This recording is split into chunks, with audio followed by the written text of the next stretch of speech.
Welcome to the Sid City Social Club for Tuesday, February 9th. We're glad you're here. All righty. And with that, I'm going to throw it over to Sid. Thank you very much, Mal. I've got a kind of an announcement. I'm going to get, I think, unless things go weirdly wrong, I'm going to go and make a film soon. It's a fairly low budget film in Central Europe in the Balkans. But I just won't be here there'll be like 3 weeks where I simply cannot make it. I don't think the film's going to go on any longer than that. The whole thing isn't going to collapse as a result. I think we're finding other solutions and fun ideas to take over, some of which may come from you, but you've got time to think about what might happen over those 3 weeks. I think I go probably next Friday. It's all a bit nerve-wracking because I've got to get on a plane, which I'm terrified about, not because of flying, but because of the pandemic, and going to a new country. I haven't been out of the house. But anyway, needs must. I've got to take a measured risk here and start earning some money. But I'll be back. So I believe it's someone's birthday today. It is. It's Jason's birthday. Jason's birthday. Hey, how are you, everyone? Happy birthday, Jason. Happy birthday, Everyone Jason. knows what to do. Happy birthday. Happy birthday. Happy birthday. Happy birthday! Oh, that's Happy awesome. birthday. Thanks, everyone. Best way to spend a COVID birthday. Yay! Yeah. I think so too. Be safe, but still with a worldwide community. Yeah. How's filming? Have you started filming? Yeah, because I just finished wrapping up a great new comedy dramedy show called Sort of for the Canadian Broadcasting Corporation. So brilliant. great story about a Toronto-born of Pakistani descent as they figure out their way through everything. So it's just a great. It tugged on a lot of good heartstrings, and we had a great crew. Oh, together. It was really good. Pulled off out a hitch. No COVID cases. Wow. How did you do it? What was it? Because everyone's wondering, how on earth do you film with 100 people on set? Basically, when everything got shut down all through the summer, it's a nice thing about having an industry that's very unionized, very collectivized, is that all the partners all sat down and came up with a bunch of great working protocols for it. And so basically, I think outside of healthcare, the screen industries probably have the next best, Right. protective medium. And so it's just simply, mass sanitizer. We actually have a COVID staff. So team whose sole job is to, wag their finger at you. It's if you're not following the rules, you get educated once, twice, and the third time you're gone. Yeah. But they also did a bunch of things like creating sick days. Because as you know from time on set, is if people don't go into work, they don't get paid. And so in the past, when someone was flu-y or cold or or sick, they'd still go into work. Sure. Whereas now, no, it's now you can actually take your sick day and stay home. And so we found that was just the best thing. And so even though Toronto had a big upswing back in November, December, January, the film industry never fully shut down. So more restrictions were put in place. But Right. No cases amongst performers that have to take their masks off. Any cases that were not due to workplace transmission, was all due to out in their part of the world. But people bought onto the plan. That's so cool. That's really great. That gives me hope. I mean, this thing I might do may just scuttle. It might not happen because COVID is so fluid that they could just axe it at the last minute because an actor gets ill or something. I think I think they're putting us in they're just 3 actors in a hotel, and then we don't go anywhere but to set and back, and eat all our meals in a trailer by ourselves. And it's going to be interesting to see how it works, because I'm super anal about it, as everyone knows. I'm really like, what? He's just too much. As long as they look after you, that's the important thing. Crew always kept their masks on. Yeah. But with cast, you can't. So that's always the tricky situation. Yeah. But, How's your family? How is everyone? Oh, well, they're good. My immediate family all lives in Australia, so they're fine. Right. Their COVID restrictions last for not very long compared to ours, so they're all great. And my immediate family in Canada, my grandfather just got through COVID. He's in a retirement home. So that one hit us hard because he's 96 and you just kind of keep your fingers crossed, but he managed to ride that wave, which was good. Yeah. How did half your family end up in Australia and half in Canada? Not that they're halves. My dad is Australian born. My mom's English born, but she emigrated to Canada. He came over in the 70s, like a lot of Aussies did. Yeah. You know, as soon as you had the big jumbo jets, they all wanted to travel and see the world. And she was a Canadian diplomat, so Ottawa posted us to Australia. So I grew up there as a kid. And my mom she just retired a couple months ago, so she's just kind of spending her time half here, half there. Do you have any ambition to go and hang out in Australia? Because they have a pretty burgeoning film industry as well. Oh, whenever I can. Yeah. It's part of what it is, you know, North America is still the world center. You know, you still earn more money here. There's still better access to projects. Like Oz is definitely growing a lot more. And I'm actually in development on a project we want to do down there with some Australian partners. So they're starting to get better and better. And if there's any Aussies on the call in film and TV, I'd love to connect. But they do great projects. Their films that they shoot are amazing down there. Yeah. Yeah, they do a ton of stuff. I mean, that Tom Hanks famously got COVID in Australia. Yeah. But things kicking in again. Things are happening again. And they have been for a few weeks, which is terrific.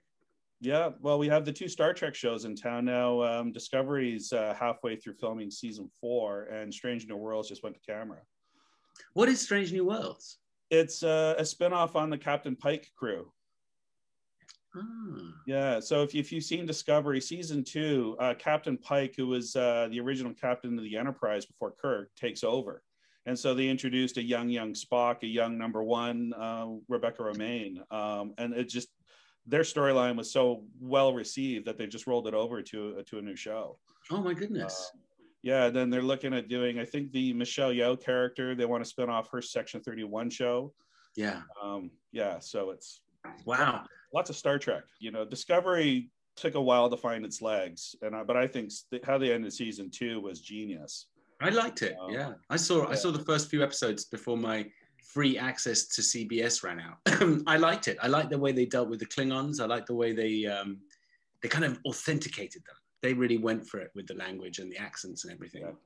Yeah. I worked on 2 episodes of Discovery season 1, the 2 Harry Mudd episodes. And then I went back to assistant direct on some of the shorts between seasons 2 and 3. So I did the Tribbles episode with H. Don Benjamin. That was hilarious as anything. Oh, wow. So which are you allowed to say where in Central Europe you're going to be filming yet, Goldman? I'm going to Estonia. And it's a country I don't know. But I was in Lithuania a couple of years ago. So it's, you know, not far from Lithuania. It's going to be pretty cold, I think. But it's, that's basically where I'm headed. Oh, that'll be fantastic. I hope so. I mean, it's a beautiful town. It's just, I'm not going to be getting out of my hotel, which is a bit of a facer, because I'm just going to have to, so I won't see it. Do you generally find that you're the only first on an episodic, or do you share duties with another first? Always sharing. Usually two first assistant directors alternating episodes, 2 second assistant directors.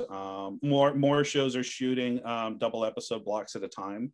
So you're handling, 2 back and forth. I tend to prefer that because, quite frankly, you need more prep. Sometimes you need shooting days. I did one of the superhero shows last year where it was, 8 days prep for 8+ shooting days, and it wasn't enough, and you saw it was completely disjointed, and a lot of issues on it, and it was just not a fun experience at all. That was the Star Trek schedule. You 7 working days to prep, 7 working days to shoot, and rotate the director, and we kept the first AD for every one and kept the cinematographer, and just rotated the director in and out, so it's quite a heavy workload. Wow. Yeah, that's really cool. I'm really glad you're back. I'm really glad you're working and that life is, looking up. I'm really happy that that's all working out for you. I hope that I get to start doing the same thing. And a lot of other people here too get to start, getting some work and earning a dime if they can. It will. Like stability is good, and the industry, the screen industry is just showing that if you follow the rules, it works. Yeah. Exactly. Well, thank you for coming by and filling us in, and we've all got something to look forward to. we've got Sword Off to look forward to. Yes. And come on back whenever you feel like it. Done and done. All right. Well, have a good shoot in Europe. Happy birthday, Jason. All right. Thanks for the birthday wishes, everyone. Thanks, Jason. Happy birthday. All right. Next, we have a special presentation coming up for a holiday that begins this week. So we've got Poppy and Muyuan. Are you here? Yeah, there she is. Okay. Yes, I'm here. There she is. Okay. All right. You two, take it away. Yeah. Okay. And today, Muyuan and I are very happy to introduce you something about the most important holiday in China. Well, you may say I know enough about Chinese New Year, the firecrackers, the lucky money, and the red packets, the couplets on red papers. And today, we won't talk about the cliches. In our 7-minute presentation, you will know about Chinese New Year, also called the Spring Festival. According to Chinese lunar calendar, it's the first day of the first month. And the celebration usually lasts for 15 days. And since the first day of the new year is coming the day after tomorrow, Beijing time, of course, now we are still in the year of mouse. And the next year is the year of ox. So these are the pictures I took last Saturday. If you were in China now, and you will see the Spring Festival decoration everywhere. So this is from a supermarket near my place. You can see they're selling red packets, the red caplets, and the golden characters of happiness that's in the down left. And also people are good at calligraphy and making customized couplets. And to your surprise, and the supermarket is crowded with people who are buying stuff for the holiday because the store will close during the holiday. My mom took a walk over the weekend around the house in Beijing, and here you can see all the decorations and lanterns being put up for in preparation for the New Year by the canal, and then also over the bridge they did the little light show with red lights. Now, let's have some quick questions about the history and the tradition of Spring Festival, and you are all welcome to answer them. And Sid, you have to do your best because I won't let you go. Okay. Okay, so the question number 1. The tradition of celebrating Chinese New Year as the Spring Festival started from, which one is correct? I would have to guess A because everything's ancient in China. Good guess, but no. Oh no. So the correct answer is, to your surprise, D, about 100 years ago. Both the celebration of New Year and the celebration for Spring Festival have long history. The written record about how Chinese people celebrate Lunar New Year is from about 2,000 years ago at the end of Han Dynasty. And the history of Spring Festival is much longer, at least 3,000 years ago. Now you may have realized that these are two different things. And the combination of the two started only about a century ago. So when Republic of China was founded, the government introduced Western calendar and required people to celebrate Western festival, Western holidays, such as January the 1st, and abandon our traditional festivals like winter solstice and the Spring Festival. Of course, people couldn't accept that. So the government then combined the Spring Festival and the celebration of Lunar New Year together as a compromise. So that's why now the Lunar New Year also called Spring Festival, but for a long time they're separated. The most important festivals in China are first winter solstice, which marks the end of a farming season of a year. And next is the beginning of spring. And that's also called the Spring Festival. Okay. Since the two festivals are now combined, some traditions are also combined. For example, spring roll is a traditional food for the Spring Festival, and people now also accept it as a traditional food for New Year's Eve. So talking about food, let's move to the second question. All right, here's where I come in. So question 2, which of the following foods are not typically for the Spring Festival? One tip, this question has more than one answer. So, all right, Sid, do you want to give this a try? I don't even know what zongji is, but I'm gonna guess that's not typical. I'm thinking what you can eat at this time of year that is sensible. That fish is good because that you can get lots of in this time of year. Maybe the mooncake and the zongji, I'm guessing. Well done. Well, yeah, you got it right. Yeah, and I also see someone wrote in the chat box as well. So yeah, so zongzi and mooncake are not what we typically eat for Spring Festival. So zongzi is for the Dragon Boat Festival, which happens on the 5th day of the 5th month of lunar calendar. And then the mooncake is for the Mid-Autumn Festival, so that's in the fall. For the glutinous rice balls, the tangyuan, we saved that for the Lantern Festival, which takes place on the 15th day of the 1st month of lunar calendar, which also marks the end of Spring Festival. So Spring Festival will take like 15 days to celebrate, and we eat yuan xiao on the last day. Wow. All right, so here's my family making some dumplings for New Year's Eve. And we also make dumplings for winter solstice, but we just make dumplings whenever we want. So the first video is my dad's, he's making some wrappings, and now the second video is my mom making the dumplings with the stuffing in it. And she also put a sterilized coin in there. And so that's special for Spring Festival because we put a coin in the dumplings. We put 1 or 2 coins in a batch of like 40, 80 something dumplings.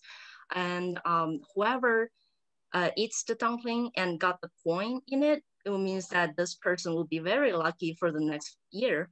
And then the family that found the coin would have like happiness and a lot of fortune in the coming year. So we like to put coins in there for New Year. The picture, as you can see, was my mom took a bite, and then here comes the coin. It was boiled in hot water for a very long time, so it's I hope it's sterilized.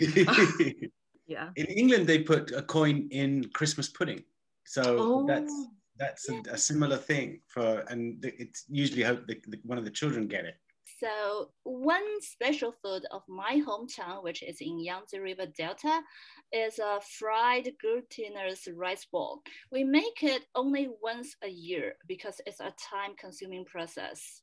So you can see we cook the rice and then we mix all the ingredients together, such as minced meat, green onion, ginger, soy sauce, salt, and tofu. So adding tofu is the secret recipe of my family because it will make you won't taste it. You won't taste the tofu in that rice ball, but putting tofu in it will make the rice ball kind of soft, hollow, and make a porous structure. It tastes better. And so you can see that in the video, that's my mom mixed everything, and that's my dad is making this rice balls. But actually, this is a whole family activity. So I have to making all these rice balls, and at the end I said, oh, yeah, I will quit. First this year. So my dad is making the rest of it, and I'm shooting this video how to make that. And that's my mom frying all this rice balls. Question 3. Which of the following festivals shares the most similar origin and traditions with the Spring Festival in China? This is an interesting one. Gosh, I don't know, Poppy. Someone else is going to have to tell me, but I can't imagine it's Guy Fawkes Night. That seems frivolous. So the correct answer is Passover. So let me explain why. Both the festivals happened in the first day of the first month. No, first day, sorry. Happened in the first month according to each calendar. And also, second, about the tradition, okay, of celebrating Chinese New Year comes from a story about a beast called Nian in Chinese. It means year. In Chinese, we don't say we celebrate New Year. Instead, we say 过年, which means past the year, or rather the year passed over us. On New Year's Eve, the whole family should close the door and stay at home and have a meal together. That's also part of the tradition of Passover. But of course, and this is also shared by festivals like Thanksgiving or Christmas. And that's a kind of strange tradition of Chinese New Year. You already know that we have usually have fish for New Year's Eve, and the fish has to be a whole fish, not fillets. In many places, chicken soup is also a necessary dish. And in ordinary days, we used to chop the chicken into pieces. However, for the New Year, the chicken also have to be a whole one with head and claws and everything. So similar things are written in the Bible that for Passover, a family should roast a whole lamb without any broken bones. And the last part, I think is the most creepy part. And for Passover, the killing angel will pass over the house with the lamb's blood on the frame. And in China, we put on red couplets, red papers with blessing words, because the beast year, Nian, is afraid of red color and will pass the home that with red paper on their door frames. Wow. Well, that's the end of the presentation. And we wish you all a happy Chinese New Year. You guys are fantastic. That was just lovely. It was really, I could tune in on if you were a TV show, I'd tune in. That's really, really edifying, really interesting. Does anybody else have a question to ask about Lunar New Year? I have a question about the dumplings. Because you put a coin in them, do you eat them very carefully? Yeah, you don't want to break your teeth or have a foreign body in your stomach and then doing perforating stuff. Yeah, so you know, if you have like elder people at your home or like really young kids, you just do it very carefully and then like usually just break the dumplings for them. Okay, Becky is busy crocheting and not paying attention to the chat, but she would like to share a project she's been working on. Oh, good. I would like to share a couple, and I know I only have a few minutes, so I promise to be quick. No, you're fine, Becky. As you know, my son has autism, and we have very specific rules as to not giving gifts to the people who work with him unless they're not on your team anymore. Right. So this is a blanket, and it goes from the floor to like my head. Oh, wow. And one of them, her favorite color is yellow. And I'm making this for her graduation. So it's called a V stitch because each one of these is like a little V all the way across it. That is incredible and so cozy looking. Oh, I like them big, and I want to be able to wrap up in a book and just cozy up in them. So absolutely. That's one that I'm making for them. And then the one that I'm stuffed. This one. This is a blanket I'm making for me. Wow. And all of the around are different squares. Yeah. Different lighthouses and different sea creatures with a whole big lighthouse panel in the middle. And this was done by my wonderful mother-in-law. My husband's mom is a wonderful, talented woman who has a program that put it all together and counted up all the squares. Oh, and all I have to do is follow the directions. That's amazing. You're going to have this beautiful quilt when you finish. Yes. So I've started some of them. So that's like a lighthouse. Different lighthouses. I like that one. That one's my favorite because the red just really pops against the brown. Gorgeous, yeah. I have like a ship's wheel. That's a different lighthouse. And a seagull. That seagull is a pain in the butt because every time the square changes, it was a different piece of yarn. Oh yeah. That seagull is a royal pain in the butt, and I'm glad I love myself because I don't love anybody else to do this for them. It is the detail, the time you spent on that, it paid off, because that's really good. It's a really good rendition of a seagull. And that's another one that's flying. Oh yeah. And the one that I'm finishing up, yes, Mel, I was paying attention. I am a mom of 3 boys. I can multitask like the best of them. But this one, it's more difficult to see because the colors are more subtle. But that's a seashell. So you have a white seashell, yeah, and a brown background.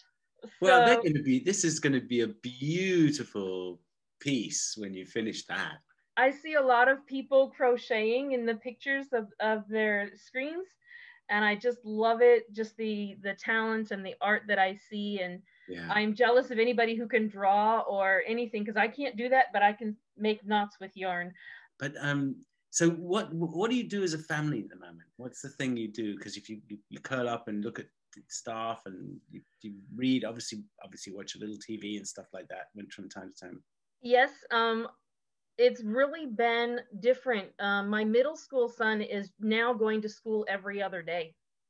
Okay. So he's remote here half the time, he's at school half the time. My oldest, because of his autism, can go to school every day. And then my youngest, they finally allowed him to go to school every day right after the new year. Wow. And so it's been a completely different year for all 3 of them. Just changed your life as well. Completely. Yeah. And the kids, they must be just so relieved, or at least, I don't know if relief is the right word, but it must be helping them to know that they have a structure back. Yes. My kids are involved in scouting. We did an event a few weeks ago, and my middle son was like, I just want to get out and do something. Yes, I'll go. Even if I don't do anything, I'll go walk around with my little brother. You know, just to get out and do something. And it was a very well attended event, and we were safe, and nobody got sick, and good. Everybody had fun doing all types of knots and fire building and all types of outdoor activities. The kids are very resilient. It's amazing how they've adapted. I see little, toddlers at Walmart with their mask on, and they're just so resilient about keeping their mask over their nose, and It has its benefits, but it's also its drawbacks. It's a bit like it's like when you take a pill for a headache, you sometimes don't realize you've hit your head. And because the kids are so brilliant at just adapting with a smile on their face, you can forget the fact that they might not be doing as well as they should be, and this might be hurting on some level that you just can't see, because everyone's got headache pills, they can't feel the pain. I have to wonder if kids are ever going to play Ring Around the Rosie ever again. Yeah. Well, now they know. I mean, will kids ever be able to hold hands and jump in puddles ever again? I mean, seriously. But I'm really glad that your kids are starting the process of getting back into the thing that we've kind of all got to do, and have some structure and friends we can rely on, and knowing that we're going to be somewhere on a certain day and not just home every single day. Yeah. Well, listen, I love the crochet. And I think you're brilliant, and I hope you do really well with the boys, and that everybody gets just gets more relaxed by the day, and things become really predictable, which a lot of kids need. Thank you. I wish you all the best in your shooting, and I hope that it all ramps up. And I don't want to see less of you, but I kind of hope I see less of you, because that means you're doing more movies, and we can see more on screen, and we could all say, yay, we know Sid, go Sid. Exactly. We can all be your cheering line. Thank you. Thank you very much. Yes. Thanks, Becky. Yeah, we'll be cheering you on. Yeah.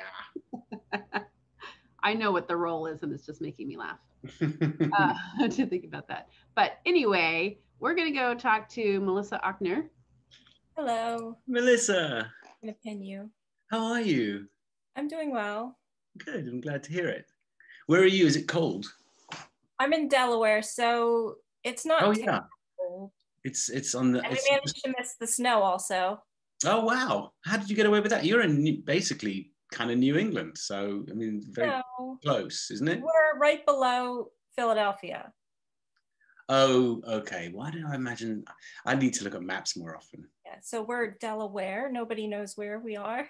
Yeah. Because the president comes from there. Yeah. Yeah. Yep. Absolutely. That's Delaware is the state that people generally forget when they're naming 50 states. The one they miss out. Well, we used to be part of Pennsylvania too, so I didn't know that. Significant. Have you always been a Delawarean? Yes, I was born here, grew up here, always lived here. Yeah. Because it's not a huge population there, is it? I suppose not. Are people really proud of the fact that one of their people is running the country, or is it not really something that concerns them? I don't know. I mean, who's to say with politics right now, but yeah, it's kind of exciting, except maybe when he comes to visit and then they shut everything down. Yeah, the politics has all gone crazy. It's just beyond the pale. You keep thinking it can't get weirder, and then it just gets weirder. I know, it's almost been a year now, and it's almost coming full circle. You're going away to work, and Biden's president. It's like, what is really strange? I mean, I was talking to someone the other day because we're just about to start developing this show idea, and I was talking to the potential writer of this one, and I just went in terms of tone, because we have that first discussion about what's this show going to be? How is it going to be? We know what your book is beautiful, and we love your story, but we've got to make a TV show out of it, and what's that going to feel like? I remember thinking to myself, well, saying to him, fiction, life is stranger than fiction right now, and if you can't, we've got to find somewhere to up the ante, some way to, how do we get ahead of the crazy reality? So I think we're living in this bizarre, almost surreal moment where it's a Dadaist. It's a Dadaist moment. There's a famous joke about how many Dadaists does it take to screw in a light bulb. Mm-hmm. Do you know that one? No. The answer is fish. I have no idea what a Dadaist is. Oh, Dadaism is a totally bizarre. Remember guys with the Magritte who painted pictures of an apple with a hat on. It's like mixing the completely ridiculous, and some people here are going to be, they're proper art historians, and I'm not. I'm just an idiot. It's a useful word for describing completely nonsensical events and happenings. It's like absurd is the word. What is your life like right now? Well, I just got a new job about a month ago now, which is really exciting because for the longest time I've been not very happy with the way things have been going. So I finally got a job at an eye doctor. It must be quite civilized in that world, because I for the first time in my life I went to an eye doctor just a few months ago, and it's a sort of civilized, relaxing. Even before COVID, it was relatively like, this is mellow paced. No one's shouting at each other. People jump in, come and get their eyes looked at, and jump out. I never really thought about it as civilized, but it's relaxing compared to the retail space, maybe. Yeah, I guess there's a bit less drama, certainly, as far as like the customers thinking they can get one over on you. I'm working this specific test for visual field, so I'm doing that for at least half of the day. Yeah. And I'm pretty close to a lot of these patients, so I'm wearing double masks. They give me an N95, and I'll put like a regular medical grade one on and then the N95 over it. Yeah. But about 2 weeks ago, was it now, I got sick. Oh. And I was so afraid it was COVID. I started to get aches on Thursday afternoon, and I thought, well, it might be something else. I haven't been sleeping a lot, and then by that night I had like shakes, and I was hot, cold flashes and a fever. So the next morning I went and got a test. It was negative, thankfully. Oh my goodness! And I was completely fine. It was so weird. Do you think there was some sort of psychosomatic? No, I was definitely sick. I never get a fever, and it was 103 Fahrenheit. So. Wow! Yeah. Yeah. I was sick a few weeks ago, and I think a similar sort of thing. Even though I was out with the public, I wasn't in close contact with people. And now at this job, I'm like right on top of some of these patients, and they're elderly, a lot of them. And sometimes you hear people coughing, you don't know if they're sick. Yeah. So, I mean, it's a little scarier now. Absolutely. Like the first time since all this started, I'm kind of like, okay, in Delaware cases were not that bad, but I'm finally in a situation where like I could potentially infect my parents if I'm not, you know. So when I saw them last time, like we were extra careful. We wore masks the whole time, which like before we would just kind of like not breathe on each other and like not hug. And so, yeah. That's a wake-up call. That's pretty much that's what that is. It's like, oh my goodness. I can't shout it loud enough from the rooftops how much scarier it is right now than it was in March or April or May or June when we were terrified. But we're not terrified now, and yet it is inversely proportional to the amount of threat that is actually happening, which is kind of wild. And what's weird is that we remember all that talk at the beginning about contact tracing, about the you have to really socially distance, and you figure out who's got the disease, and you figure out everybody they've met, and you make a tree of people that so you can figure out where this disease is going and how many people have got it. I think they just decided it's too complicated, and also there's too many people not cooperating. Yeah, it just didn't happen. And the countries that do contact trace, you know, I have it on my phone, you know, I mean, sure, that's a great idea. Oh, it doesn't happen in your area. I was like, oh, of course it doesn't. I have all these thoughts about like reflecting on the past year, and I wanted to talk about like some of the exciting things I discovered and I was doing during that time. So I think I was watching a Twitch stream probably, which is how I spent most of my shutdown and still like spend a lot of my days. But like before I found the social club. What are you watching on Twitch though? Is it which game? Not games. Well, actually there is one streamer I watch now who plays Destiny 2. But oh, and I hear the new season started today. I don't know. Today, and I just downloaded it. I didn't have time to get on it, but I did download it. Absolutely, it's really funny. No, but I was watching music streams. Oh. Yeah, I had downloaded it for some other person who had come over from YouTube, and was just kind of like in that little community for a while. And then I was like, I wonder what else is on this platform. And especially when all the news came on, and we were all there was like all that insecurity over what was happening, and I was watching the news obsessively, and there came a point where I just like shut it off. Yeah, healthy. Too much. Healthy. But yeah, I finally found a couple of music streamers, and I was like, oh, this is really interesting. And also like these people, they're out of work right now, like they can't go out and gig, and they were doing their performances online now. That's great. It's really interesting. Like some of them maybe before were doing that a few even full time, but most of them were now coming in and like doing it because they couldn't work. Yeah, yeah. And you could support them also. Absolutely. That was kind of the sort of inspiration for this, is what can we do to get out there? And musicians found a way to do something to A, give to the community, and B, keep doing what they're doing, which is really important, because I know that they depend on practice. I mean, they depend on working in front of people again and again and again to hone their craft. So that's really, really useful. Tell me something that you were going to mention. You just said. Mostly the time I spent watching Twitch streams and all, like the whole community I found there. Yeah. And there's amazing talent that.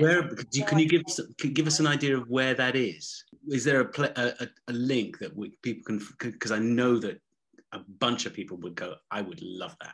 Well, you could go straight to Twitch's website, but you would have a hard time sorting through it all. And, you know, there was a long time when I was already on Twitch and I did not connect with musicians and so forth. And thankfully, once you find one, once you're finished watching a stream, they'll raid another streamer. They take all their viewers to another channel usually.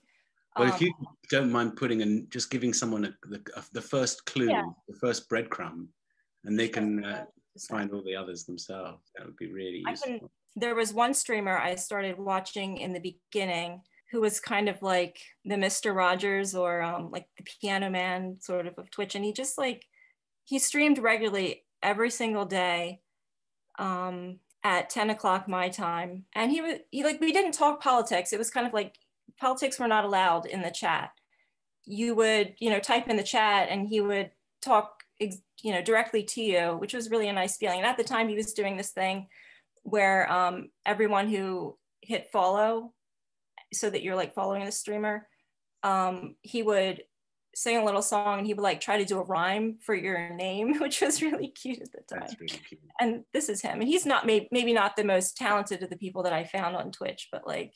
Well, that just, again, it's like you said, as long as you know where to start, you can raid other people. Okay, the next one I'm putting in there, you're gonna hear his name someday. Like he already has songs out on Spotify. You can look him up there. It's just Matt Walden. He is amazingly talented. He does piano and guitar, and he does looping. Wow. Amazing voice. He has so many amazing original songs. He does covers. And also really interesting, Mike Shinoda from Linkin Park, he's also streaming on Twitch. And he put out this like tweet on Twitter, I think it was, asking musicians to kind of like post a clip of a song that they've written. Yeah. And he said he'll pick people and he'll produce their songs, which he's doing now on Twitch, which is really interesting. Huge. And one of the streamers that I follow, she submitted a clip that he looked at on stream, and it was, let's see, I actually have a link of. This is the benefit of all your hard work, trudging through the stuff that ain't so good. I think this is about a minute. I think that's plenty for everybody to be getting on with. Mm-hmm. Thank you. That's great. That's really generous. Thanks. So for anyone who hasn't checked out Twitch already, you can always find people to hang out with there. The music community, especially amazing people. You'll go like in one stream and see people that you saw in another, and people who are modding in one stream or modding on another. It's like it's this huge group, really lovely community. It's definitely worth exploring because it might inspire you. It's always really cool to look at a new technology and how it works. It's a very interesting, different vibe, different form of thing. Yeah. Yeah. Thank you. Thanks very much. Thank you for letting me share. You're very welcome. Thank you for sharing. Thanks, Melissa. Okay, we are going to wrap it up for tonight. Thanks everybody for joining us, and we'll see you on Friday. Good night. Happy midweek. Bye. Thank Good you. night. Thank you, everyone. Good night, everyone. Thank Night, you. everybody. Bye. Bye. Thank you. Bye. Good job.